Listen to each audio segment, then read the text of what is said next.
তার মানে অন্য কোনো উদ্দেশ্য আছে? আসলে সংস্কার না, আসলে অন্য কিছু, অন্য মতলব। তারপরে বিচারের কথা আসে, আরে কে বিচার করবে? আমাদের থেকে ভুক্তভোগী, আমাদের থেকে কষ্ট, আমাদের থেকে ত্যাগ কেউ করেছে? ইউনূস সাহেবের সাথে আমাদের ওখানে যে সভা ছিল, আমি বলা উচিত না, তবু আমি ওখানে ভিতরে বলেছি, আপনারা যারা বিচার করতেছেন আওয়ামী লীগের, এই আপনারা যারা আছেন আমার থেকে বেশি ত্যাগ বেশি আপনাদের কেউ করেন। বিচার করলে আমরাই করব, আমাদের এই কমিটমেন্ট। আর আপনাদের বিচার সম্বন্ধে আমি কোনো মন্তব্য করতে চাই না, এটা অনেকেই বলছি এখানে। আপনারা কতটুকু করতে পেরেছেন আমরা দেখেছি। তবে যেটা আপনারা করবেন না, যাদেরকে বিচারের আওতায় আনবেন না, আমরা কিন্তু সেই দোষরদের বিচারের আওতায় আনব।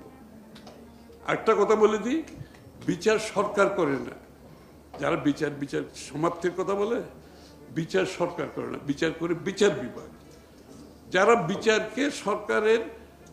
বিচারকে সরকার যখন বলে বিচার অমুক দিনে শেষ হয়ে যাবে, এতদিনে শেষ হয়ে যাবে, সেটা শেখ হাসিনার বিচার।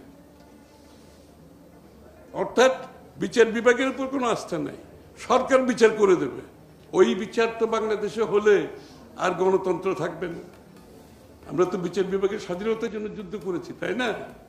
তো বিচার তো করবে বিচার বিভাগ, আদালত করবে। আমরা আনবো বিচারের আওতায়। আপনারা যতটুকু আনিয়েছেন, যেটা পারেন না এটা আমরা নিয়ে আসবো, এবং বিচার বিভাগ সেই বিচার করবে। এটার সাথে নির্বাচনের কি সম্পর্ক? কোনো সম্পর্ক নেই। তাহলে এই বিষয়গুলো এনে আপনারা কি করতে চাচ্ছেন? আরো দীর্ঘায়িত করে, আরো দেশকে অনিশ্চয়তার দিকে ঠেলে দিয়ে, আরো বেশি দিন অনির্বাচিত সরকার, যে অনির্বাচিত সরকারের বিরুদ্ধে 16 বছর লড়াই করলাম, আরো অনির্বাচিত সরকারের অধীনে দেশ চলবে?